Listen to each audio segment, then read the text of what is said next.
Pupunta ako sa China. Ngayon, pag ayaw nila, then I will ask the Navy to bring me to the nearest boundary dyan sa Spratly, Scarborough. Bababa ako, sasakay ako ng jet ski, dala-dala ko yung flag ng Pilipino at pupunta ako doon sa airport nila, tapos itanim ko. Then I would say, this is ours and do what you want with me. Bahala na kayo.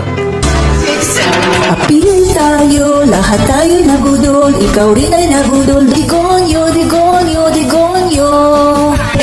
Appeal tayo, lahat tayo'y nabudol, ikaw rin ay nabudol, Digonyo, Digonyo, Digonyo. Ang nakasumanga ko, tatapusin ang droga, pati na ang korupsyon at ang kriminalidad. Sa dami ng pangako, na wala siyang natupad, o ano ba yan? Siya ay isang puto lamang. If I am president, I would get rid of criminality, drugs, and corruption. Just give me 3 to 6 months and I will do it for you. I will deliver. Yan ang pangakong binitiwan ni Noy Presidential Spy.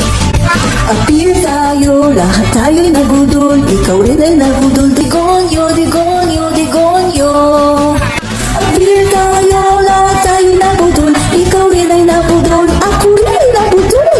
Appeal tayo, lahat tayo'y nabudol, ikaw rin ay nabudol, ako rin ay nabudol. Budularong frog! Naniwala naman kayo. Kampanya lang yan. Kumagat kayo. Ano? Bahala ka sa buhay nyo. Nalalapit na mga kaibigan ang election time. Pagdating po ng October, yan, oras na po para mag-file na ng COC. At by 2025, no, mga kalagitnaan, andyan na po yung ating election. At dito po mga kaibigan, marami na pong nagbibigay ng kanilang intention para tumakbo, no, sa 2025 midterm election. Marami ng mga nagbibigay ng intensyon, no, at nagpaparamdam na tatakbo sila sa 2025, mga kaibigan. At eto nga, mga kaibigan, eto, iba-iba po kasi mga kaibigan ang statement, no? Eto po mga kaibigan, statement po ni Sara na sabi po niya, sinabi nila sa akin na naghahanda na sila ngayon sa pagtakbo. Nang makausap ko rin ang aking kuya na si Pulong Duterte, sinabi niya sa akin na handa siyang tumakbong senador.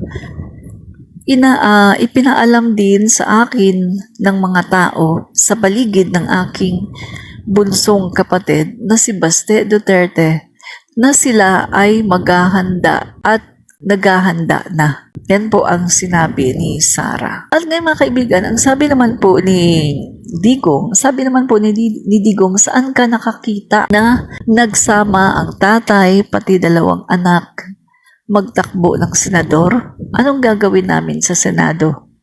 Yan, Rodrigo Duterte. No. So bukod dyan mga kaibigan, meron siyang sinabi na naniniwala ka kay Inday? Guys, sabi niya, naniniwala ka kay Inday? Dito sa kanyang statement, parang gusto niyang palabasin na si Inday po o si Sara Duterte ay sinungaling at walang credibility at hindi dapat paniwalaan. Yan po ang lumalabas dyan no? Naniniwala ka kay Inday? Hindi na ako babalik ng politika. Tapos na po ako. Laos na ako. Wala na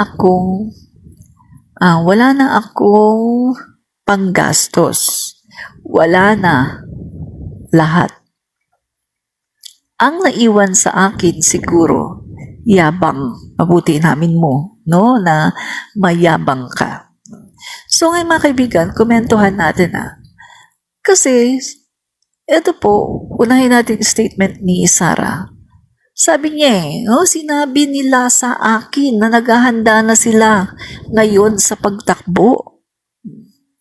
So sa tingin niyo mga kaibigan, sasabihin pa yan ni Sara Duterte kung hindi yan sinabi ng kanyang mga kapatid or ng mga tao sa paligid ng kanyang mga kapatid? Sa tingin niyo, magkakaroon ng idea si Sara? O, di ba? Pero, kinontradict naman ngayon ng kanyang tatay na si Digong. Nilaglag naman niya si Sara. At sabi niya, naniniwala ka kay Inday? Alam mo mga kaibigan, mali kasi dito si Inday. Mali po ang ginawa ni Sara na napakaaga po niyang nilaglag ang kanyang mga kapatid at ang kanyang tatay, no. Dahil po dito nakita ng mga kababayan natin, no, lalong nakita ng kababayan natin na napakaaga po nilang mamulitika. At nakikita po natin na naghahanda na pala sila sa politika. At lumalabas po ngayon na yung mga ginagawa nilang rally ay plano po ito para sa paghahanda nila sa pagtakbo. No? So, lumalabas ngayon na sila po ang namumulitika at napakaaga po nilang mamulitika. Hello, Ma'am Admin Rich watching from Mindanao. Hello, salamat po sa panunood. Yan, dyan sa Mindanao. Balita ko po, dyan sa Mindanao, solid BBM, solid Marcos, dyan sa Mindanao, no? Hello po sa lahat ng mga Marcos loyalists and supporters, solid Mindanao, no? So, tuloy po natin, no? So, eto nga po mga kaibigan, no, na nilaglag po kaagad ni Digong ang kanyang anak. So, sinabi po niya sa mga tao, no, na bakit kayo maniniwala kayo kay Inday? Mga kaibigan, tatay yan no, tatay. Kilala po niya ang kanyang anak. At ganyan po niya kakilala ang kanyang anak na binabrand po niya ng kanyang anak ay hindi po dapat paniwalaan dahil ba sa ang kanyang anak ay isang sinungaling? Mga kaibigan, siguro napanood nyo na yung isang interview noon kay Sara Duterte na sinabi po niya na dito sa mundong ito, lahat ng mga politiko sinungaling. No? So, aminado siya doon, sinungaling, no? At eto si Digong inaamin na dapat daw ay hindi pagtiwalaan ang mga sinasabi ni Inday dahil si Inday ay sinungaling. Although hindi niya sinabi na sinungaling si Inday, pero ganyan po ang kanyang gustong ipaabot na bakit kayo maniniwala kay Inday? Naniniwala kayo kay Inday? At sabi niya, hindi na daw siya babalik sa politika. Pero ito mga kaibigan, like father, like daughter. Sa tingin niyo ba, kapanipaniwala din ang sinabi ni Digong na hindi na siya babalik sa politika? Mga kaibigan, hindi ako maniniwala kay Digong na hindi na siya babalik sa politika. Bakit? O sinabi din niya noon, hindi siya tatakbo bilang Pangulo ng Pilipinas. Pagkatapos, last resort po, siya ay tumakbo sa pagkapangulo.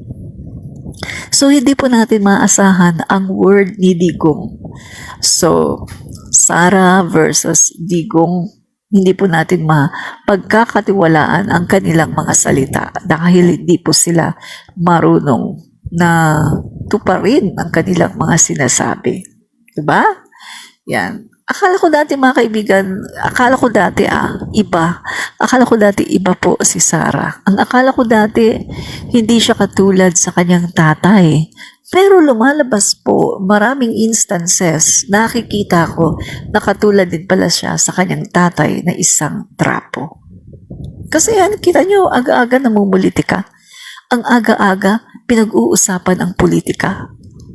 At eto nga po, dahil binukunan ni Sara Duterte ang kanyang pamilya na sila ay tatakbo, 3 sa Senado sa 2025, kitang-kita po ngayon na yung kanilang galawan na mga pagpaninira nila sa administrasyon, no, kay PBBM at kay Speaker Martin Romualdez. Eto mga kaibigan ay kitang-kita natin na talagang pinaplano nila parte po ng kanilang kampanya sa darating na eleksyon. No? Sabi pa ni Duterte, mga kaibigan, naniniwala ka kay Inday? Hindi na ako babalik sa politika. Tapos na po. Tapos na po ako. Laos na ako. Laos ka na pala? So, alam mo na palang laos ka, pero bakit andyan ka nagpapaepal, no? Wala na akong panggastos. Are you sure na wala kang panggastos? Bakit kabila ang inyong mga mautog rally?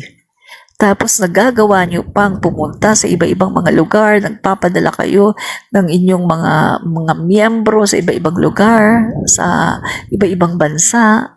Alam naman namin kung gaano kamahal ang mag-rally. Dahil nasubukan na namin first time na kami ay nag-rally.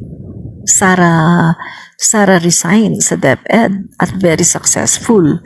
So nasubukan na po namin kung paano mag-rally. Kaya hindi nyo na kami mauuto sa sinasabi ni Digong na wala na daw siyang panggastos. Dahil kung talagang wala kang panggastos, hindi ka na magra-rally. Hello. Last time nga lang pumunta kayo ng Tacloban. Pagpunta ng Tacloban, kung sasakay kayo sa commercial plane, just in case nasasakay kayo sa commercial plane, syempre kailangan nyo ng ticket. Kailangan nyo nito. Ilan ang isinama nyo? Hindi naman po pwedeng kayo-kayo lang ni Baste, di ba? Andyan yung inyong mga miyembro at yung mga bodyguard nyo. Kailangan gastusan nyo. Hindi naman yan gagastos na kanya-kanya.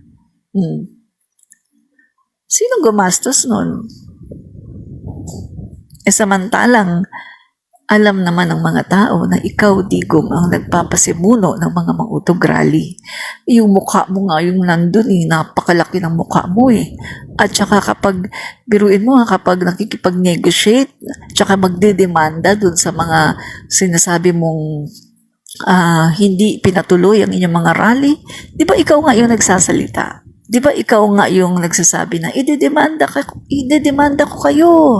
Ganto ganyan. Di ba ikaw nga? So, ibig sabihin, ikaw ang may pasimuno ng mautog rally. So, ibig sabihin din, ikaw ang gumagastos ng mga rally na yan.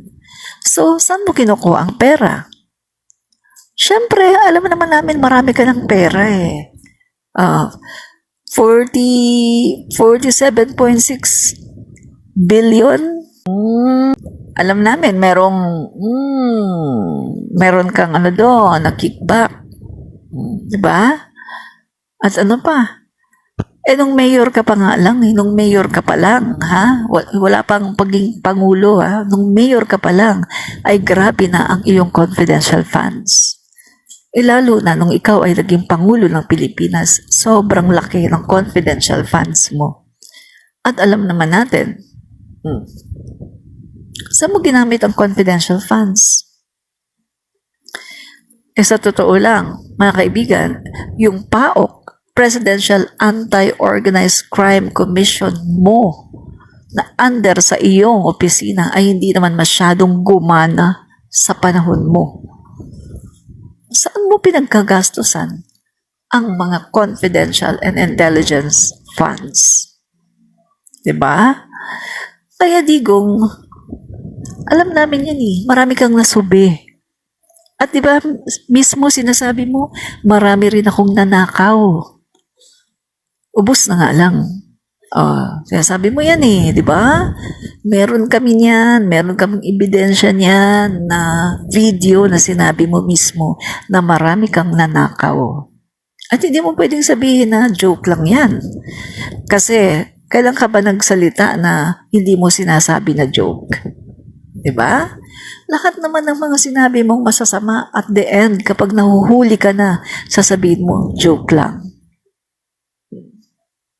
Pero, masasabi natin na joke lang yun kung nakikita natin na at the end of your term ay talagang walang naging katiwalian. Kaso meron May mga lumabas Katulad na lang ng 47.6 billion na ikaw mismo ang nag-utos kay Duque na i-transfer yan sa PSDBM.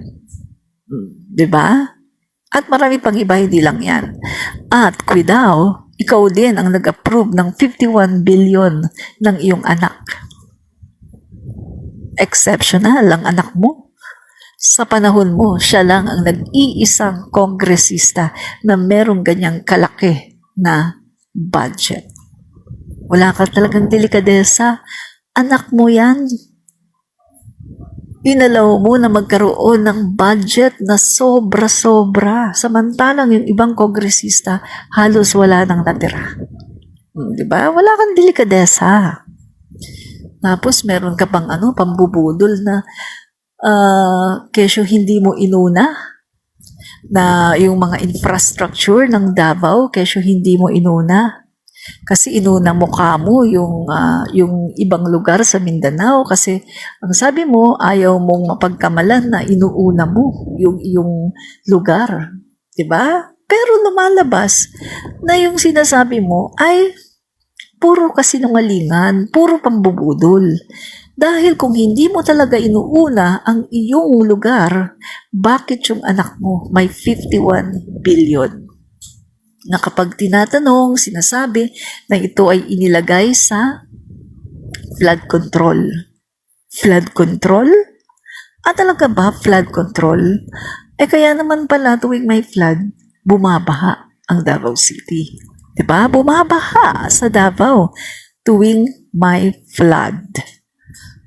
Saan ngayon yung sinasabi mo na flood control? Diba?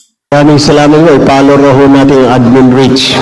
Congratulate ko lang po ang joint effort ng Congress at ng PTB4 sa napakagandang programa po na ito. Admin Reach. Napakalat na balita ng mga taong gusto na talaga Comentarista.